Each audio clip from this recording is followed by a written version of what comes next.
اللہ الرحمن الرحیم۔ السلام علیکم ورحمۃ اللہ وبرکاتہ۔ آج کا نیو ناول ہے کالا مندر۔ چلیے ناول شروع کرتے ہیں۔ یہ بہت بڑا میدان تھا۔ ایک میدان میں ہر طرف تاریکی مگر نیم روشنی تھی، اور اس کے تاریک میدان میں عجیب الحد آوازیں گونج رہی تھیں، اور یہاں رقص جاری تھا۔ یہ رقص عام رقص نہیں بلکہ رقص ابلیس تھا، کیونکہ اس رقص میں نوجوان اور حسین لڑکیاں اور مرد ایک بہت بڑے شیطانی بت کے سامنے رقص کر رہے تھے۔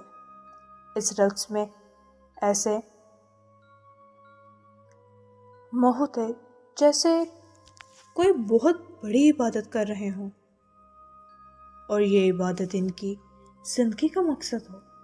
شیطان کے بڑے بت کی شکل اتنی کریہا اور خوفناک تھی جسے دیکھ کر عام آدمی بے ہوش ہو جائے، لیکن یہاں تمام مرد و خواتین بے پرواہ ہو کر ایک ساتھ رقص کر رہے تھے۔ بہت خوب میرے مت والو، تم واقعی بلیک پاور کے اچھے پیروکار ہو۔ اس بڑے میدان میں شیطان کے بت کے سامنے مہور رقص لوگوں کو ایک تیز آواز سنائی دی تو سب شیطان کے کریہ اور خوفناک بت کے سامنے سجدہ ریز ہو گئے اور شیطان کی عظمت کے بول بولنے لگے۔ شیطانیت ہی اس دنیا کا شیوا ہے، اور ہمارا مقصد بلیک پاور کی اطاعت کرنا ہے۔ وہی گونجدار آواز ایک دفعہ پھر کھلے ماحول میں گونجی، لیکن کھلے میدان میں سب مرد و زن بدستور شیطانی بت کے سامنے سجدے میں تھے۔ کھڑے ہو جاؤ میرے مت والو، تمہارے ذریعے میں نے دنیا میں راج کرنا ہے اور شیطانیت کا پرچار پوری دنیا میں پھیلانا ہے۔ وہی مکروہ اور خوفناک آواز پھر ماحول میں گونج اٹھی۔ تم نیم روشنی والے میدان میں مرد و زن اٹھ کھڑے ہوئے، لیکن ان کے سر جھکے ہوئے تھے، جیسے غلام اپنے آقا کے سامنے سر جھکاتے ہیں۔ میرے مت والو، تم سب نے اپنی زندگیاں بلیک پاور کے نام پر وقف کر لی ہیں، اور اس لیے دنیا کا تمام سکون اور راحت اپنے لیے حاصل کرنے کے حقدار بن گئے ہو۔ لیکن ہر مقصد کو پانے کے لیے کچھ قربانیاں بھی دینی پڑتی ہیں، اور تمہیں میرے سامنے بلیک پاور کے مقدس نشان کے سامنے قسم کھانی ہوگی کہ ہر حال میں بلیک پاور کے فرمان پر چلنا ہے، اور دنیا میں شیطانیت کا پرچار کرنا ہے، اور بدی اور عیانیت اور قہر کو پوری دنیا میں پھیلانا ہے، اور دنیا کے لوگوں کو بلیک پاور کی غلامی میں لے کر آنا ہے۔ خوفناک آواز نے مکروہ سی ہنسی ہنستے ہوئے کہا، آقا، ہم آپ کے غلام ہیں اور بلیک پاور پر آپ کی طرح ایمان لے آئے ہیں، اور آپ کی غلامی میں ہر مکروہ کام کرنے کو تیار ہیں جس سے بلیک پاور کو خوشی حاصل ہوگی۔ لیکن ہمیں کیا کرنا ہوگا؟ اس میدان میں شیطان کے غلاموں میں سے ایک نے ادب سے پوچھا۔ ہاں میرے مت والو، اب کام کرنے کا وقت آ چکا ہے، اور تم سب نے میری خاطر دنیا کو مہا شیطان یا بلیک پاور کی غلامی میں لے آنا ہے۔ لیکن کیسے لے آنا ہے اس کے بارے میں تمہیں بتاتا ہوں۔ اچانک اس کھلے میدان میں ایک سایہ نمودار ہوا جو کہ مکمل طور پر سیاہ نقاب میں ڈھکا ہوا تھا، اور اس نے سیاہ رنگ کا ہی لبادہ پہنا ہوا تھا۔ اس کی آنکھیں بہت ہی خوفناک تھیں، لیکن سب سے بڑی بات یہ ہے کہ اس کی آنکھوں میں بلا کی کشش تھی، اور اس کی آنکھوں میں دیکھنے والا سحر میں مبتلا ہو جاتا۔ اور اس کا ذہن اسی آقا نامی شیطان کی اطاعت میں آ جاتا تھا اور دل کو پکڑ لیتا تھا۔ اس کی آنکھوں میں جھانک کر یہاں موجود سب مرد و زن اپنے سینوں کو پکڑ لیا اور ان کی آنکھوں میں اس وقت اس آقا کے لیے بے پناہ عقیدت تھی۔ حکم آقا، ہم آپ کے غلام، آپ کے متوالے، آپ کے جانثار آپ کے لیے کیا کر سکتے ہیں؟ اس پر دھیمی روشنی والے میدان میں کھڑے سب مرد و زن نے ایک آواز سے کہا۔ ان سب نے بدستور اپنے سینوں کو پکڑ رکھا تھا اور سب کے چہروں پر موت کی سردی پھیلی ہوئی، جیسے ابھی یہ سب مرنے والے ہوں۔ تم سب نے دنیا میں پھیل جانا ہے اور شیطانی اور سیاہ قوتوں سے پہلے نفس کے غلام مرد و زن کو میرے پاس لے کر آنا ہے، تاکہ میں ان کو بلیک پاور کی غلامی میں لے آؤں، کیونکہ نفس کی غلامی انسان کو بھٹکنے اور شیطانیت کا غلام بنانے پر مجبور کر دیتی ہے۔ آقا نامی سیاہ پوش لبادے اور نقاب والے خوفناک مگر سحر انگیز آنکھوں والے نے کہا تو اس کی مکروہ آواز پورے مجمع میں گونجنے لگی۔ آقا، آج اماواس کی مہان رات ہے اور اس رات میں تاریکی کا راج ہوتا ہے۔ کیا آج رات کوئی بڑی قربانی نہیں ہوگی؟ ایک نوجوان لڑکی نے مجمع سے سوال کیا، لیکن بولتے ہوئے اسے ایسا لگ رہا تھا جیسے موت کی تکلیف میں مبتلا ہو اور بہت مشکل سے بولی ہو۔ ہاں میرے مت والو، آج کی رات کا تو پورے مہینے کا انتظار رہتا ہے۔ آج کی بڑی اور اہم رات میں بھی بلیک پاور کے متوالے خوشیاں منائیں گے، اور جو بلیک پاور کے دشمن ہیں ان کو مہا شیطان کے نشان کے قدموں میں امر کیا جائے گا۔ آقا نے نحوست بھرے لہجے میں کہا اور اپنے دونوں ہاتھوں کو جھٹکا تو یکلک وہاں 10 کے قریب سائے نمودار ہو گئے۔ یہ صرف سائے ہی تھے، ان کا کوئی وجود نہیں تھا۔ ان سایوں کے ہاتھوں میں نوجوان مرد اور نوجوان خواتین تھیں جو کہ اس وقت بے ہوش تھیں۔ یہ کون لوگ ہیں اور تم ان کو کہاں سے لے کر آئے ہو؟ آقا کے منہ سے تیز آواز نکلی۔ آقا، ہم آپ کے ادنا غلام ان کو دنیا کے مختلف ملکوں سے لائے اور یہ مہا شیطان یا بلیک پاور کے دشمنوں میں شامل ہیں اور گویا کہ مختلف مذاہب سے تعلق رکھتے ہیں، لیکن لوگوں کے سامنے بلیک پاور کو بہت برا بھلا کہتے ہیں۔ ان میں سے ایک سائے نے ادب سے سر جھکاتے ہوئے کہا، ٹھیک ہے، ان سب کو مہا شیطان کے مقدس نشان کے قدموں میں رکھ دو، تاکہ ہمارے متوالے اور بلیک پاور کے متوالے ان گستاخوں کا بھیانک حشر اپنی آنکھوں سے دیکھ سکیں۔ آقا نے تیز آواز میں کہا تو یہ شیطانیت کے سیاہ سائے اب آگے بڑھے اور شیطان بڑے کریہا آمیز اور بھیانک بت کے قدموں میں ان مردوں اور خواتین کو ڈال دیا، اور یہ واقعی رنگ و نسل اور کپڑوں کی پہچان سے مختلف ملکوں اور مذہبوں کے لگ رہے تھے، لیکن جیسے ہی یہ شیطان کے نشان یا بڑے بت کے قدموں میں گرے، ان کو ہوش آ گیا اور یہ سب خود کو بدلے ہوئے خوفناک ماحول میں دیکھ رہے تھے۔ تو ان سب کے منہ سے خوف بھری چیخیں نکل گئیں، تم سب بلیک پاور کے دشمن ہو اور اب تک بہت بلیک پاور کو برا بلا کہہ دیا، لیکن اب تم بلیک پاور کے ہی قدموں کی خاک میں پڑے ہو اور تمہارا انجام بہت ہی بھیانک ہوگا۔ آقا نے اس بار اس اجنبی لوگوں کو دیکھتے ہوئے کہا تو سب نے چونک کر اور خوف سے ہی آقا کی نظروں میں دیکھا۔ ان سب کے منہ سے چیخیں نکلنا بلند ہو گئیں۔ اور آقا کے آنکھوں کے نخرے نے ان کو گویا مدہوش کر دیا تھا۔ ان سب نے کھڑے ہو کر اپنے سینوں پر ہاتھ رکھ دیا۔ ان سب کے چہروں پر کرب تھا، موت کا کرب، جیسے ابھی ان کی موت واقع ہو جائے گی، اور یہ بھی اس شیطانی مجمع کی طرح موت کے وہم میں مبتلا ہو چکے تھے۔ کیا تم سب میری اطاعت قبول اور مہاشیطان یعنی بلیک پاور کی غلامی قبول کرتے ہو؟ آقا نے نحوست سے گرجتے ہوئے کہا۔ تو اس بار موت کے خوف میں مبتلا قیدیوں نے بھی ادب سے سر ہلا دیے۔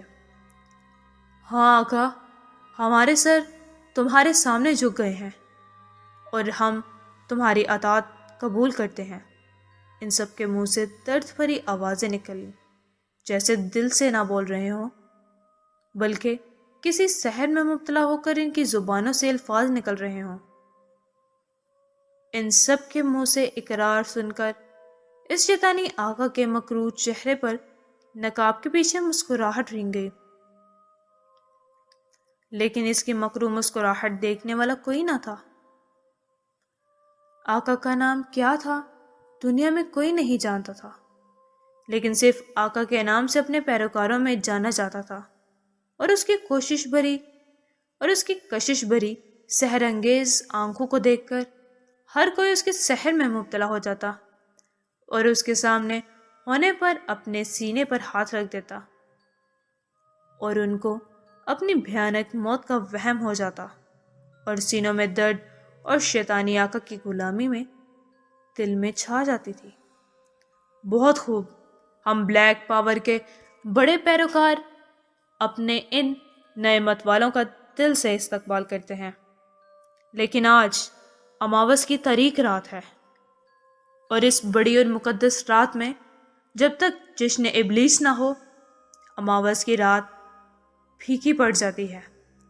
اس لیے تم سب باغیوں کی قربانی امر ہے، اور اس قربانی سے میرے متوالوں کو دلی مسرت و خوشی ہوگی، اور شیطانیت کے دشمنوں کے دلوں پر ہیبت طاری ہوگی۔ آقا نے بدستور مسکراتے ہوئے کہا اور آگے بڑھا، اور شیطان کی کرہ آمیز خوفناک بڑے بت کے قدموں میں پڑے ہوئے ایک تیز دھار کلہاڑے کو اٹھا لیا اور ایک نوجوان خاتون کی طرف بڑھا۔ جھک جاؤ میرے سامنے، آقا نے نحوست سے گرجتے ہوئے اس کی آنکھوں میں دیکھ کر کہا۔ تو نہ چاہتے ہوئے بھی یہ عورت بدستور سینے پر ہاتھ رکھے جھک گئی، کیونکہ آقا کی انتہائی کشش بھری آنکھوں کے سحر نے اسے آقا کے سامنے جھکنے پر مجبور کر دیا تھا، اور اسی دوران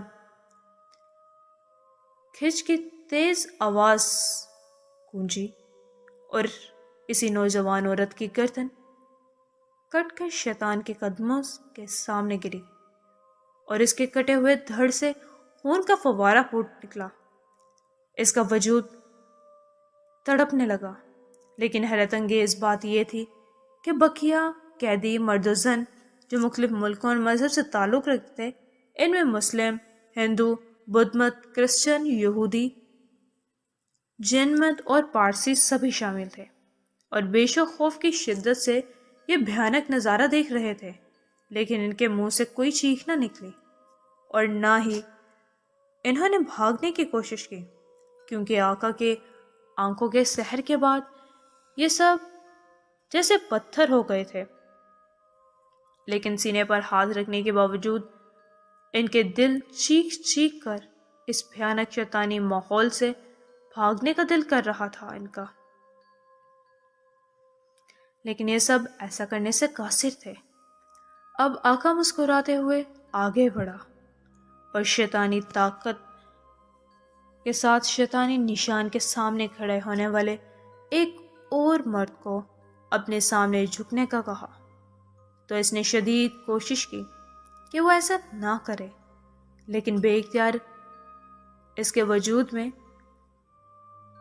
ایک لہر اٹھی اور اسے ایسا لگا کہ اس نے ایسا نہ کیا تو الٹا موت کے منہ میں چلا جائے گا، اور موت کے وہم میں مبتلا ہو کر آقا کے سامنے جھکتا چلا گیا، اور پھر ایک دفعہ طریق دنیا کے میدان میں کھچ کے یہ آواز سنائی دی، اور اس کی گردن بھی نیچے پڑی تھی اور دھڑ الگ تڑپ رہا تھا، جس سے خون تیزی سے طریق دنیا کے شیطانی میدان کو ترک کرنے لگا، اور پھر بربریت اور بھیانک شیطانی عمل کا کھیل جاری رہا، اور یہاں تمام قیدی جو سیاہ سایوں کے بقول شیطان پرست تھے اور شیطانیت کے دشمن تھے، ان کے خون سے شیطانیت بت کی جگہ تر ہونے لگی۔ میرے مت والو، تم سب نے دیکھ لیا کہ اماوس کی تاریخ رات کو بلیک پاور کے دشمنوں کا کیا حشر ہوتا ہے، اور مت والوں کو تاریخ کی خوش نصیبیاں ملتی ہیں، اور یہی شیطانیت کا پرچار ہے اور رسول ہے۔ آقا نے شیطانیت سے بھرپور لہجے میں کہا، کیونکہ آقا نے ان سب کو قیدیوں کی گردنوں کو اپنے سحر کی بدولت بغیر کسی مدد کے آرام سے ان کا خاتمہ کر دیا تھا، اور یہ بیچارے نہ چاہتے ہوئے بھی اپنی زندگیاں نہ بچا سکے تھے، اور سحر اور خوف کی اس طریق دنیا میں شیطانی آقا کے پیروکار کے سامنے کرتے چلے گئے۔ چلو میرے مت والو، محض شیطان کے مقدس نشان میں گرنے والی مہان قربانیوں کے خون کو قبول کرو۔ اس بار آقا نے مکروہ ہنسی ہنستے ہوئے کہا، اور اپنے دونوں ہاتھوں کو اوپر کی طرف اٹھایا تو اچانک اس کے گرد دھواں پھیل گیا۔ اس کا وجود یہاں اس میدان سے غائب ہو چکا تھا، اور اسی وقت یہاں کھلے میدان میں موجود تمام مرد اور لڑکیاں اس بار اپنے آقا کا پیغام سن کر تیزی سے شیطان کے بھیانک اور مکروہ بت کی طرف آئے، اور یہاں بکھرے ہوئے خون کو اٹھا کر اپنے وجود میں ملنے لگے، اور یہاں بکھرے قیدی اور مردہ لوگوں کے وجود سے لپٹ گئے اور ان کے گوشت کو کاٹ کر کھانے لگے۔ یہ اتنا بھیانک منظر تھا جسے دیکھ کر ایک ہوش مند انسان کا دل خوف یا سے مردہ یا کم از کم بے ہوش ہو سکتا ہے۔ پھر اچانک یہاں بے شمار سیاہ سائے نمودار ہو گئے، اور ان کے سامنے یہ سب مرد و زن نیم برہنہ ہو کر ایک دفعہ پھر شیطانیت کا بھیانک ناچ اور رقص سے ابلیس کرنے میں مصروف ہو گئے۔ جولیا کے فلیٹ میں 4 اسٹار سمیت سیکرٹ سروس کے تمام ممبران جمع تھے، اور یہاں تک کہ سلیمان اور 4 پاورز کے چاروں ممبران ٹائیگر، جوانا، رابرٹ اور جوزف بھی بیٹھے ہوئے تھے، اور سب آپس میں خوش گپوں میں مصروف تھے۔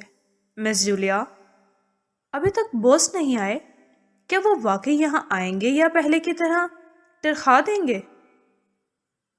ٹائیگر نے جولیا کی طرف دیکھ کر پوچھا۔ نہیں، وہ احمق لازمی آئے گا، اس نے مجھے وعدہ کیا ہے کہ میری سالگرہ کے دن وہ لازمی آئے گا، جولیا نے اپنی بات پر زور دے کر کہا۔ مس جولیا، پھر تو آپ کو ہمیں پہلے بتانا چاہیے تھا نا کہ آج آپ کی سالگرہ کا دن ہے، ہم کچھ تحفے تحائف ہی لے آتے۔ آپ جیسی من موہنی لڑکی کو تحفہ دیکھ کر میرے من کو خوشی محسوس ہوتی، رابرٹ نے شرارت اور محبت پاش نظروں سے اسے دیکھ کر کہا، تو سب مسکرا دیے۔ رابرٹ، تم بھول رہے ہو کہ یہاں کراسٹی بھی موجود ہے جو تمہارا سر اپنے سینڈلوں سے گنجا کر سکتی ہے۔ پھر بھی تم اپنے باس کی خاص ساتھی اور ڈپٹی چیف پر لٹو ہو رہے ہو، نعمانی نے کہا تو سب ہنس پڑے۔ نہیں نعمانی، کراسٹی میرے سر کو گنجا نہیں کر سکتی، کیونکہ یہ صرف مس جولیا میں ہے۔ جس سے وہ باس کا سر گنجا کر سکتی ہیں اور کرتی بھی رہتی ہیں۔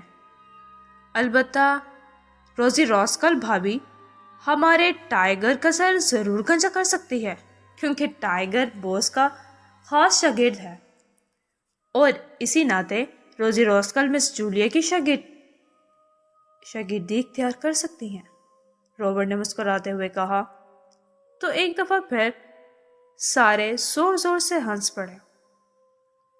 یار، کیا اچھی بھلی محفل میں اس بندے مار لڑکی کا نام لے لیا، ٹائیگر نے حیرت سے اور پھیکے انداز میں کہا۔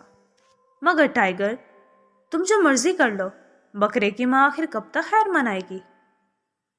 اور ایک دن چھری کے نیچے آ ہی جائے گی کہ مزداق تم بھی روزی راسکل بھابھی کے پلے ضرور بندھے جاؤ گے، کیونکہ آخر کار ماسٹر کو روزی راسکل تمہارے لیے پسند آ گئی ہے، جوانا نے مسکراتے ہوئے کہا۔ ویسے اپنے صفدر صاحب اور مس صالحہ کا دل بھی ان باتوں سے خوش ہو رہا ہوگا۔ کاش مس صالحہ بھی روزی راسکل کی طرح لٹ مار اور اپنی مس جولیا کی طرح سینڈل مار ہوتے تو اب تک اپنے مسٹر صفدر سعید کا سر صاحب سے زیادہ گنجا ہو چکا ہوتا۔ سلیمان نے مسکراتے ہوئے کہا تو سب ہنس پڑے۔ البتہ صفدر اور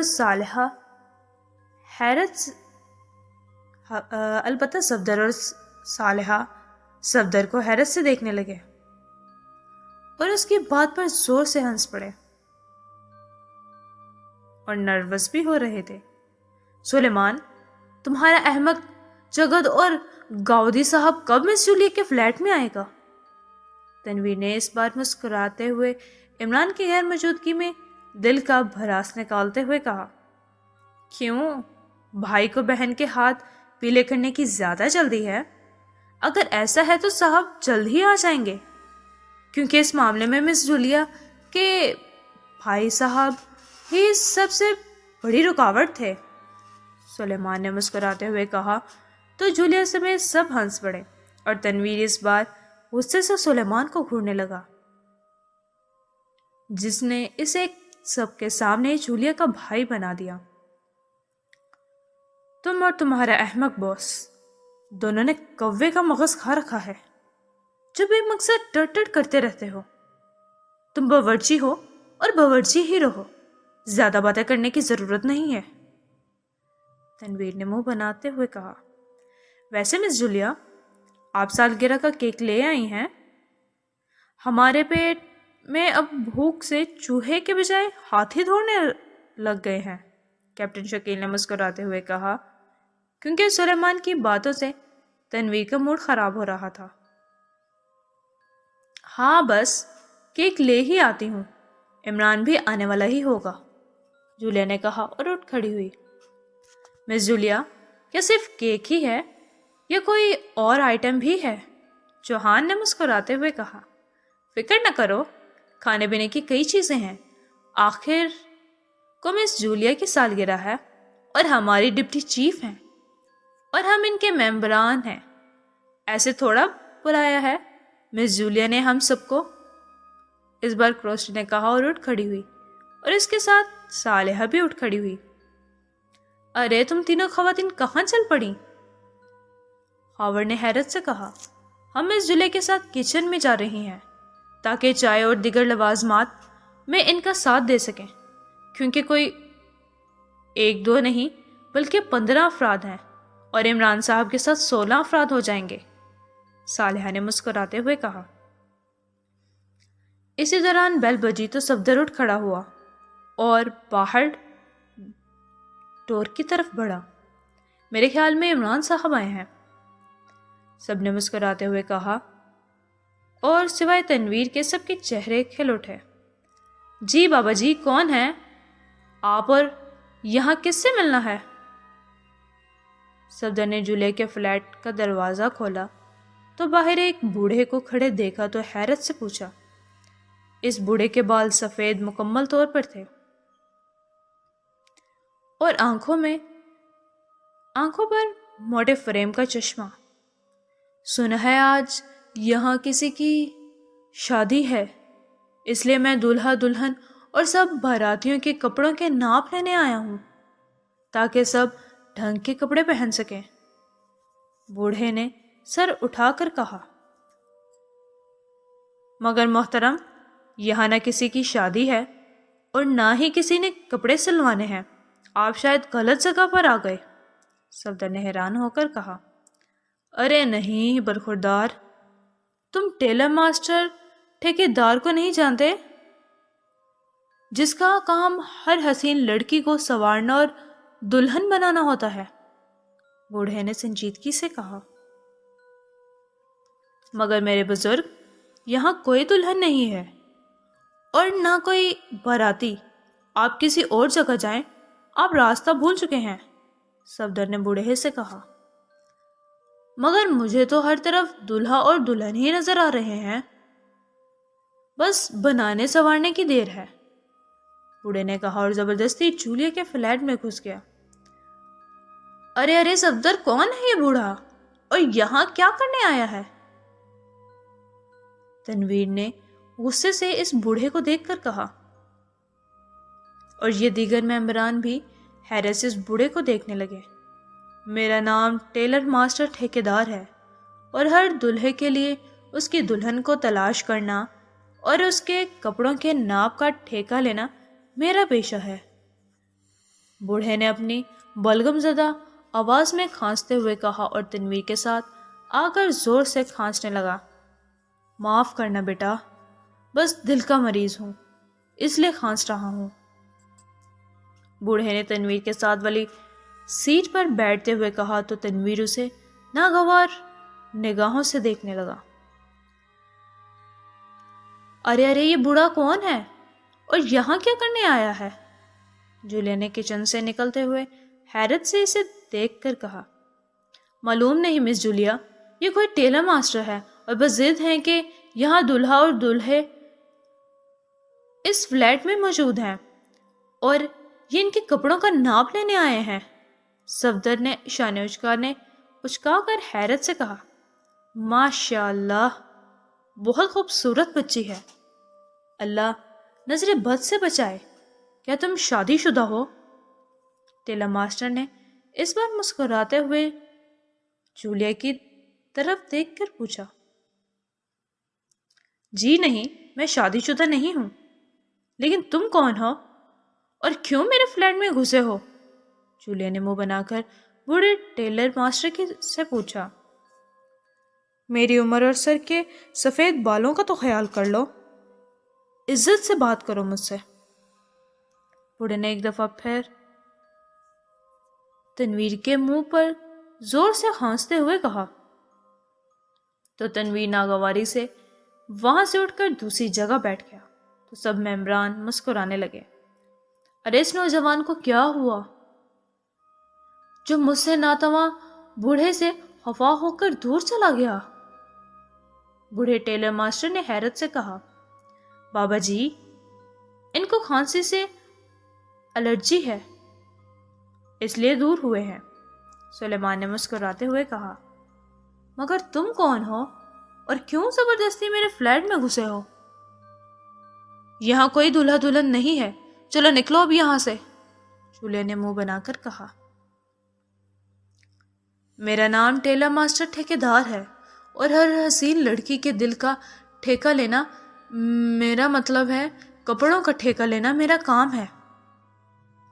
بوڑھے ٹھیکیدار نے ایک دفعہ پھر بے ڈھنگے انداز میں کھانستے ہوئے کہا، تو دفع ہو جاؤ یہاں سے ورنہ دھکے مار کر نکالوں گی میں۔ اس بار جولیا نے غصے سے بوڑھے ٹیلر ماسٹر ٹھیکیدار کی طرف دیکھ کر کہا،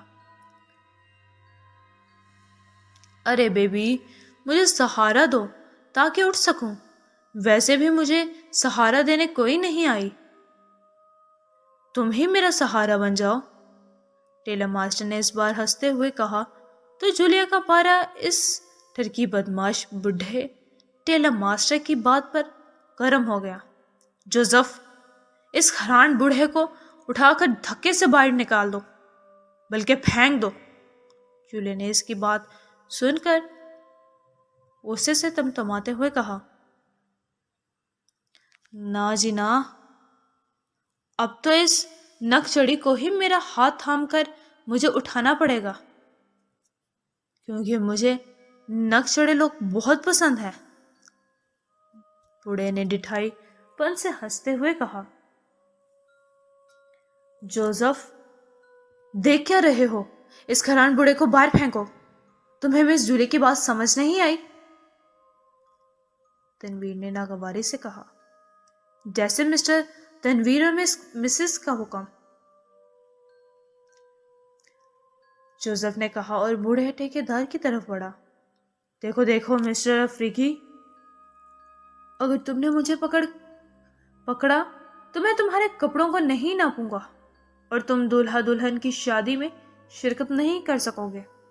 اور یہ دولہا کہ شاید بھائی صاحب ہیں جو بہن کی باتوں پر غصہ کر رہے ہیں، لیکن انہیں کون بتائے کہ ٹیلر ماسٹر ٹھیکیدار ان کی بہن صاحبہ کی شادی کے کپڑوں کا ٹیکہ لینے کا پکا عہد کر لیا ہے۔ بوڑھے نے جوزف کو اپنی طرف آتے دیکھا تو منہ بنا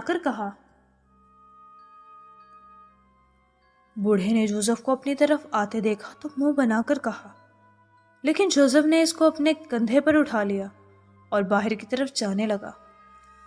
ارے میری دلہن کو تو میرے ساتھ لے جانے دو۔ ارے نکچڑی، تم خود مجھے اپنے کندھے پر سہارا کیوں نہیں دیتی؟ بوڑھا ہوا تو کیا ہوا، میرا دل تو جوان ہے۔ بوڑھے ٹیلر ماسٹر ٹھیکیدار نے جوزف کے کندھے پر مچلتے ہوئے کہا تو تنویر قہر آلود نگاہوں سے اسے گھورنے لگا، کیونکہ اس بوڑھے نے بھی اتنے سارے مردوں کے ہوتے ہوئے صرف اسے ہی جولیا کا بھائی بنا دیا۔ اس کا خون اس بوڑھے پر کھولنے لگا۔ شرم کرو بوڑھے گھسٹ، لاتے تو تمہاری آدھی قبر میں ہے اور تم مجھ پر ڈورے ڈالنے چلے آئے، جولیا نے غصے سے چلاتے ہوئے کہا۔ واہ واہ، بہن بھائی دونوں غصے میں بہت آگے کے لگتے ہیں، لیکن مجھے نکچڑے لوگ بہت پسند ہیں اور اب تو مجھے ضد ہے اور میں اس نکچڑی بہن کا ضرور سہارا بنوں گا۔ بوڑھے نے جوزف کے کندھے پر مچلتے ہوئے کہا اور مچل کر جوزف کے کندھے سے اتر کر اسے اپنے کندھے پر اٹھا لیا۔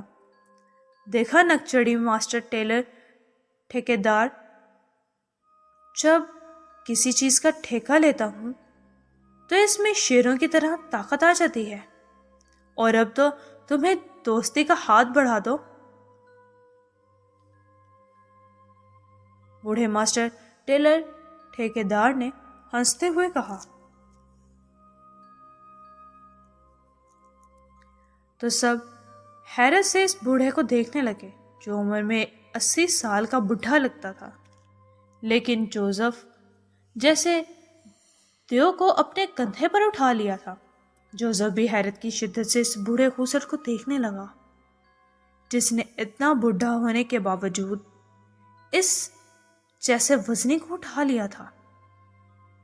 صاحب، آپ مس جولیا جیسی سینڈل مار نک چڑی کو سہارا دے سکتے ہیں، کیونکہ مس نک چڑی آپ کے ہی انتظار میں ہم سب کو بھوکا مارنے پر تلی ہوئی بیٹھی تھی۔ سلیمان نے مسکراتے ہوئے کہا تو سب چونک پڑے اور بوڑھے کو دیکھنے لگے۔ اچھا، تو یہ احمق انسان تمہاری کارستانی ہے؟ بدماش، ضرور اس طرح بہروپیہ بن کر میرا ہاتھ مانگ رہے تھے۔ تم سب کے سامنے مجھے اپنانے کا عہد کرو تو مجھے کوئی اعتراض نہیں ہوگا۔ اس بار جولیا نے مسکراتے اور چڑچڑے انداز میں کہا۔ البتہ تنویر کا منہ جولیا کے اس انداز پر بے اختیار بن گیا۔ اس نے ہارن بھینچ لیا۔ باس، آپ اکیلے دل لگی نہیں کر سکتے، مجھے بھی شامل کریں۔ آخر الفت کے معاملے میں اور بگ باس آپ کے ہی شاگرد ہیں؟ روبرٹ نے مسکراتے ہوئے کہا تو سب ہنس پڑے۔ یہ عمران ہی تھا جو جولیا اور دیگر ممبران کو تنگ کرنے کے لیے بوڑھے کے روپ میں آیا، لیکن اب پہچانا جا چکا تھا اور روبرٹ کی بات پر غصے سے گھور رہا تھا۔ مس جولیا، اس احمق نے آپ کو نک چڑھی کہا؟ آپ اس احمق کو نہیں کہیں گی کچھ؟ تنویر نے جولیا کو غصہ دلانے والے لہجے میں کہا، عمران میرا مہمان ہے، تمہارا نہیں کہ اس پر غصے کا اظہار کروں، اس لیے خاموشی رہو۔ جولیا نے ناگواری والے انداز میں تنویر کی طرف دیکھا تو تنویر اپنا سا منہ لے کر خاموش ہو گیا۔ چلو، دلہا بھی راضی ہے اور دلہن بھی راضی ہے، اب کیک کٹ کیا جانا چاہیے، ورنہ دلہن کے بھائی صاحب کہیں گے ہنگامہ نہ کھڑا کر دیں۔ عمران نے مسکراتے ہوئے کہا تو سب ہنس پڑے، مگر اس سے پہلے کہ جولیا ٹیبل پر پڑے کیک کی طرف بڑھتی، اچانک فلیٹ میں لائٹ چلی گئی اور روشنی قدرے کم ہو گئی۔ ارے پھر وہی لوڈ شیڈنگ، ایک تو ہمارے ملک میں معلوم نہیں کب لوڈ شیڈنگ ختم ہوگی، صدیقی نے ناگواری سے کہا۔ ارے عمران صاحب، یہ دیکھیں جوزف کو کیا ہو گیا، کروسری نے اونچی آواز میں کہا تو عمران سمیت سب نے جوزف کو دیکھا تو حیرت سے چونک گئے۔ جوزف نے اپنے سینے پر ہاتھ رکھا ہوا تھا اور اس کی آنکھوں میں موت کا خوف طاری تھا، جیسے اس نے یہاں فلیٹ میں بھیانک موت دیکھی ہو۔ کیا بات ہے جوزف، یہ تم اپنے سینے پر کیوں ہاتھ رکھا ہوا ہے؟ کیا ہوا ہے تمہیں؟ کہیں ہارٹ کا پڑا بلم تو نہیں ہے؟ کہیں تمہیں کوئی ہارٹ پرابلم تو نہیں ہے؟ روبرٹ نے پریشانی سے کہا اور اس کی طرف بڑھا۔ ہٹ جاؤ میرے راستے سے، ورنہ خون کے دریا بہا جائیں گے اور ہر طرف انسانی لاشیں ہی ہوں گی۔ جوزف نے بمشکل اپنے سینے پر سے ہاتھ ہٹاتے ہوئے کہا، جیسے اسے ایسا کرنے پہ مشکل پیش ہو رہی ہو۔ اسی دوران اچانک سب کو یوں لگا جیسے یہاں سے کوئی سائے گزرے ہوں، جن کا کوئی وجود تو نہیں لیکن سیاہ رنگت کے انسانی سائے ہیں اور جولیا کے فلیٹ میں سے گزر کر باہر نکل گئے ہوں۔ جوزف کو کیا ہوا؟ تمہیں آخر کیا بات ہے؟ اور سب سیاہ سائے جیسا کیا تھا یہ؟ عمران نے جوزف سے حیرت سے پوچھا اور دیگر ممبران بھی پریشانی سے اب جوزف کو دیکھنے لگے، جس کی پراسرار حرکتوں نے ان کو پریشان کر دیا۔ اور سب سے بڑھ کر یہ سب حیران تھے کہ سیاہ سائے کیسے تھے جو ان کے سامنے سے گزرے تھے۔ اچانک جوزف نے آنکھ اٹھا کر سب کو دیکھا تو عمران سمیت سب کے دل خوف سے لرز گئے، کیونکہ جوزف کی آنکھیں خون کی طرح سرخ انگارہ ہو رہی تھی اور اس کی آنکھوں میں ان سب کے لیے ایک اجنبیت تھی۔ یہ ایک وسیع و عریض، نیا اور جدید کلب تھا، یہ شہر کا سب سے مہنگا ترین کلب، لیکن پھر بھی اس کلب میں بھرپور رش تھا، یہاں تک کہ کلب والوں کو ہاؤس فل کا بورڈ لگانا پڑا، لیکن پھر بھی لوگوں کا رش کلب کے باہر بھی لگا ہوا تھا، جو اس کے مہنگے کلب کے اندر جانا چاہتے تھے۔ دراصل یہ بنگال کے دارالحکومت ڈھاکہ کا معروف کلب ریڈ سٹار تھا، جو بے حد مہنگا ہونے کے باوجود حیرت انگیز طور پر فل ہو چکا تھا۔ اس کلب میں آج گریٹ لینڈ سے آئے ہوئے مہمانوں اور دنیا کے معروف لکی 7 بینڈ کا گروپ آیا ہوا تھا اور آج ان کی پرفارمنس تھی۔ دنیا کے اس معروف بینڈ کو دیکھنے کے لیے لوگ کھچا کھچ بھرے ہوئے تھے، کیونکہ تھوڑی دیر بعد کلب کے فلورنگ ہال پر شو شروع ہونے والا تھا اور پھر ایک خوبصورت جوڑی یہاں آئی جسے دیکھ کر لوگوں نے خوشی سے نعرے لگائے اور یہ جوڑی اناؤنس کرنے لگی۔ ان کے ہاتھوں میں جدید طرز کے گٹارز اور پیانو تھے اور یہ ایک نئی جوڑی کے آنے کا اعلان کر رہے تھے۔ جیسے ہی یہ جوڑی یہاں ہال کے ڈانس فلور پر نمودار ہوئی، تالیوں کے بہت زیادہ شور سے ہال گونجنے لگا۔ یہ جوڑی اناؤنس کرنے والی پہلی جوڑی سے کہیں زیادہ خوبصورت تھی۔ نوجوان لڑکی بے حد حسین اور سحر انگیز شخصیت کے مالک تھے اور اس کا پارٹنر مرد بھی بہت پرکشش تھا۔ اس جوڑی نے یہاں آ کر لوگوں کا داد وصول کرنے کے بعد ایک سانگ شروع کیا۔ اس جوڑی کے سانگ پر تمام مجمع خاموش ہو گیا اور ان کا سانگ سننے لگا۔ مائک میں اناؤنس کرنے والی جوڑی ان کے گانوں پر بینڈ بجانے لگی اور پیانو اور گٹار سے ماحول کو اور گرما دیا۔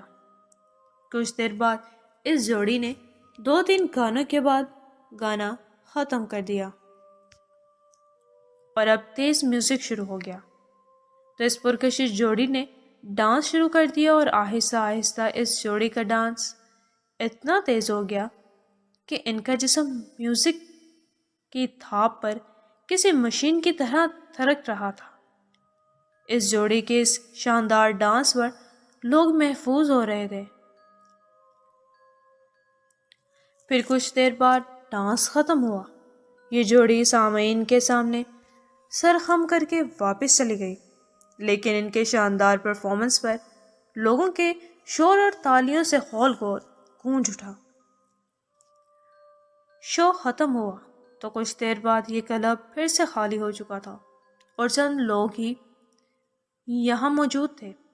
دراصل یہ شو ڈاکٹر سائمن اور بیرسٹر کلارا کا تھا، جو بنگال میں آئے ہوئے تھے اور اپنا شو کیا تھا۔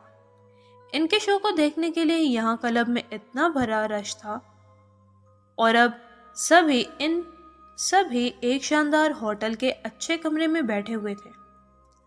ماسٹر 7، ہم بنگال میں اپنے شو کے لیے تو آ گئے اور یہاں ہمارے شو بہت کامیاب بھی ہوئے ہیں، پر آپ کی اور میری ڈانس پارٹنر کی جوڑی یہاں بھی بہت مقبول ہوئی اور ہمارے سونگ اور تیز رفتار ڈانس نے بنگال میں بھی تہلکہ مچا دیا۔ بیرسٹر کلارا نے مسکراتے ہوئے اپنے پارٹنر منگیتر اور باس ڈاکٹر سائمن سے کہا، ہاں پاور ون، تم درست کر رہی ہو۔ ہم دنیا کے جس کونے میں بھی جاتے ہیں، گاڈ کے کرم سے ہمارے شو کو بہت فوقیت ملتی ہے۔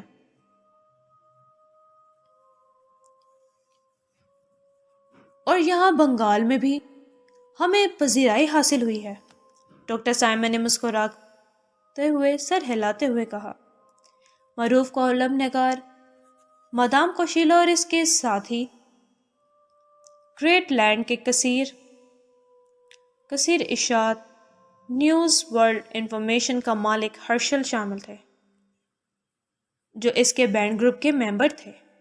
اس کے علاوہ اب یہاں اس کے گروپ پاور گروپ کے دیگر ممبران ڈریگنز لاکا، کیپٹن مائیکل اور کمشنر رالف بھی شامل تھے، اور بیرسٹر کلارا کا بھائی ٹونی اور بابا رستم بھی شامل تھا۔ سب ایک ہوٹل میں اکٹھے بیٹھے ہوئے خوش گپیوں میں مصروف تھے۔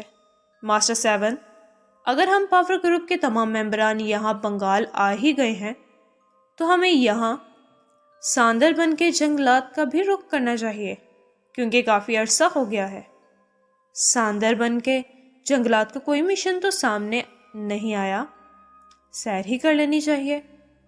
ڈریگنز لاکا نے مسکراتے ہوئے کہا، ہاں پاور 4، جب ہم بنگال آ ہی گئے ہیں تو ساندربن کے جنگلات کا ہمیں چکر لگا کر ہی جانا چاہیے، جو دنیا کے چند مشہور خطرناک ترین جنگلوں میں سے ایک ہے، کیونکہ آج کل ویسے ہی کوئی کیس نہیں ہے۔ اس لیے تو ہم بقیہ پاور ممبران اور ٹونی کو بھی اس لیے بلا لیا تاکہ کچھ آؤٹنگ بھی ہو جائے۔ ڈاکٹر سائمن نے کہا، کاش میرے دوستوں عمران یا کرنل فریدی کی میٹھی آنکھیں بھی ہمارے ساتھ ہوتی، کیونکہ میرے ان دونوں دوستوں کی میٹھی آنکھیں بہت زبردست ہیں۔ ٹونی نے مسکراتے ہوئے طویل سانس لے کر کہا، مگر ٹونی، ہم پکیشا یا کافرستان نہیں ہیں جو یہاں تمہیں عمران یا کرنل فریدی کی ساتھی لڑکیوں کی یادیں آ رہی ہیں۔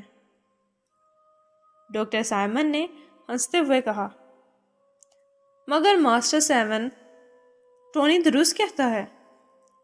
واقعی پکیشا کی مس جولیا، مس صالحہ، مس کراسٹی تینوں ہی بھرپور قسم کی لڑکیاں ہیں، اور کافرستان کی مس روزا، مس رشیدہ اور مس ریکھا بھی بڑی پٹاخہ لڑکیاں ہیں۔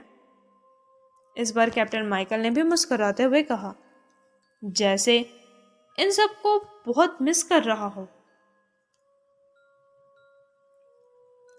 لیکن یہ سب بہت زبردست، بھرپور پٹاخہ قسم کی فائٹرز بھی ہیں، جو اپنے عاشقوں کی خوب دھلائی کرنا بھی خوب جانتی ہیں۔ ڈاکٹر سائمن نے بھی لبے زیر لب مسکراتے ہوئے کہا، تو سب ہنس پڑے۔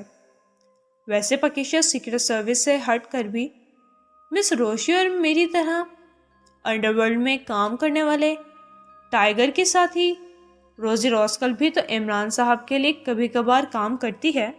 اس بار ڈریگن سلوکا نے کہا، ہاں، اپنے دوست کنگ ماسٹر اور ٹائیگر نے سیکرٹ سروس کی ممبر مس کراسٹی اور اپنا کلب چلانے والی روزی راسکل نے سر جہنم والے کیس میں ہمارے ساتھ مل کر کام کیا تھا، اور غصے کی تیز روزی راسکل نے اپنے یار ٹونی کے عشق جھاڑنے پر زوردار تھپڑ رسید کیا تھا، جس پر ٹونی نے زبردست انکاش کیا تھا۔ کیپٹن مائیکل نے مسکراتے ہوئے کہا، اچھا ماسٹر سیون، اب کیا ارادہ ہے؟ میرے خیال میں ہمیں ساندر بن کے جنگلات روانہ ہو جانا چاہیے۔ اس بار رولف نے کہا، ہاں، پاور 3 ٹھیک ہے۔ ساندر بن کی سیر کرنے کے بعد ہمیں اپنے ملک روانہ ہو جانا چاہیے۔ ڈاکٹر سائمن نے سنجیدگی سے کہا، تو سب تیار ہو گئے اور ساندر بن کے جنگلات جانے کے لیے روانہ ہو گئے، اور 2 گھنٹے بعد یہ دنیا کے گھنے ترین اور خطرناک جنگل میں اس طرح سیر کر رہے تھے جیسے ان کے لیے کوئی عام بات ہو، کیونکہ ڈاکٹر سائمن اور اس کی ٹیم کو جنگلات کی مشکلات کا تجربہ تھا۔ ویسے بھی یہ سب عمران میجر پرمود اور کرنل فریدی کی طرح دنیا کے معروف سیکرٹ ایجنٹ بھی تھے، اور اب تک کئی بار خطرناک جنگلوں کا دورہ بھی کر چکے تھے۔ یار ڈاکٹر، میری تو یہ مہم پھیکی ہی رہی، کیونکہ ہمارے ساتھ کوئی بھی میٹھی آنکھ شامل نہیں ہو رہی۔ ٹونی نے منہ بنا کر کہا، کیوں؟ کیا تمہیں پاور 1 کلارا اور پاور 5 مادام کو شیلا نظر نہیں آ رہی؟ ہرشل نے مسکراتے ہوئے کہا، ہاں وہ تو ہے، لیکن کلارا میری سسٹر ہے اور مدام کوشیلا تمہاری پارٹنر اور پاور گروپ کی ٹیم ممبر۔ میں نئی میٹھی آنکھوں کی باتیں کر رہا ہوں، ٹونی نے ایک آہ بھر کر کہا، تو سب کے چہروں پر مسکراہٹ رنگ گئی۔ ویسے ماسٹر سیون، جہاں عمران صاحب کے ساتھی کنگ ماسٹر اور ان کا باورچی جب اکٹھے ہوتے ہیں تو ان کا موضوع صرف لڑکیاں ہی ہوتی ہیں، اور ہمارے پاس بھی جب ہمارا پاور ممبر 2 کیپٹن مائیکل اور اپنا دوست ٹونی جب اکٹھے ہوتے ہیں تو ان دونوں کے دل دماغ میں بھی صرف لڑکیوں کا ہی بھوت سوار ہوتا ہے۔ ہرشل نے مسکراتے ہوئے کہا۔ ہاں پاور سکس، کیا کریں، آج کل کیس نہ ہونے کی وجہ سے ڈاکٹر سائمن خود بھی بوریت محسوس کر رہے ہیں، اس لیے ہم سب یہاں جنگلوں میں جھگ مارنے آئے ہیں، لیکن کسی میٹھی آنکھوں کو تو ساتھ لے آتے، اور یہ برازیل یا طریق براعظم افریقہ کے طویل ترین جنگلات تو نہیں جہاں ہمیں جنگلی قبیلے ملیں اور جنگل کی بیوٹی کوئین ہمارا استقبال کریں اور ہماری آنکھوں کی پیاس کو بجھائیں۔ ٹونی نے معصومیت سے کہا تو سب ہنس پڑے۔ اس طرح یہ باتیں کرتے ہوئے گھنے جنگل میں کافی آگے نکل چکے۔ اچانک ان کو جنگل میں ایک جگہ گھنے جنگلوں کے ایریے میں کافی سارے بندر نظر آ گئے۔ واہ، اگر میرا بھائی عمران یہاں ہوتا تو وہ رولف کو کہتا کہ لو رولف، تمہاری برادری تو آ گئی ہے، تم تو ان کے ساتھ گھل مل سکتے ہو۔ ٹونی نے مسکراتے ہوئے کہا اور عمران کو یاد کیا تو سب ہنس پڑے۔ البتہ خوش مزاج اور عورت ذات سے بے نیاز پاور فور کمشنر رولف نے عمران کا نام سنا تو اس کا منہ بن گیا، کیونکہ تنویر اور کرنل فریدی کے ساتھ کیپٹن حمید کی طرح رولف بھی عمران سے بہت خار کھاتا تھا۔ یار، اچھی خاصی سیر ہو رہی تھی، ضرور اس احمق کا نام لینا تھا۔ رولف نے منہ بنا کر ٹونی سے کہا، یار تم کیوں عمران صاحب کے نام سے خار کھاتے ہو؟ حالانکہ ان جیسا خوبیوں والا انسان تو شاید ہی کوئی ہو، اس لیے تو ایکریمیا جیسی بڑی اور معروف انڈر ورلڈ کا کنگ ماسٹر اور حسیناؤں میں لو ماسٹر کے نام سے مشہور رابرٹ اور کیپٹن حمید بھی میری طرح زندہ دل ہیں اور عمران صاحب کے گروپ میں شامل ہو گیا۔ عمران صاحب نے اپنے خاص ساتھیوں جوزف جوان اور ٹائیگر کے ساتھ رابرٹ کو شامل کرنے کے بعد اپنی ٹیم کا نام سنیک کلرز کے بجائے فور پاور رکھ دیا ہے، اور عمران صاحب ہمارے ماسٹر 7 کے بھی بہت اچھے دوست ہیں۔ اس بار کیپٹن مائیکل نے مسکراتے ہوئے عمران کی تعریف کی۔ پہلی بات تو یہ ہے کہ تم کافرستان کا کیپٹن حمید اور پاکیشیا کا رابرٹ تینوں زندہ دل تو ہو، لیکن عاشق مزاج ہو، اور ہر حسین لڑکی کو دیکھ کر تم سب کا من ڈولنے لگتا ہے۔ رولف نے منہ بنا کر کہا، لیکن رولف، تم ان زندہ دل لوگوں کی لسٹ میں عمران صاحب کے باورچی سلیمان اور کافرستان کے موٹے قاسم اور بلکانیہ کے لٹوش اور اپنے ٹونی کو بھول رہے ہو۔ کیپٹن مائیکل نے مسکراتے ہوئے کہا تو ٹونی کے چہرے پر اس کی بات سن کر مسکراہٹ رنگ گئی۔ اور یہ سب تو بندروں میں ہوتی ہے، اس لیے پھر بندروں کا سنگتی میں نہیں بلکہ تم اور ٹونی اور بقیہ سب ٹھیٹ عاشق ہو جن کے تم نے نام لیے ہیں۔ اس بار رولف نے مسکراتے ہوئے کہا تو سب ہنس پڑے۔ بہت خوب پاور فور، اس طرح ہنستے مسکراتے رہا کرو، زندہ دلی ہی زندگی کا نام ہے۔ ٹونی نے مسکراتے ہوئے کہا، نہیں یار، بس مجھے اس احمق پاکیشیا کا مذاق بالکل پسند نہیں، جو بے تکے ہی ہر کسی کو مذاق کا نشانہ بناتا رہتا ہے۔ رولف نے پھر منہ بناتے ہوئے کہا۔ اس طرح یہ باتوں کے دوران جنگل کے گھنے ترین ایریے میں آ گئے۔ ماسٹر 7، ہم باتوں کے دوران بہت آگے نکل آئے ہیں اور میرے خیال میں ڈینجر ایریے میں آ چکے ہیں، یکلک ڈریگن سلاکر نے سنجیدہ ہو کر کہا تو ڈاکٹر سائمن سمیت سب چونک پڑے۔ کیا مطلب؟ ہم کس طرح کے خطرات میں پہنچے ہیں؟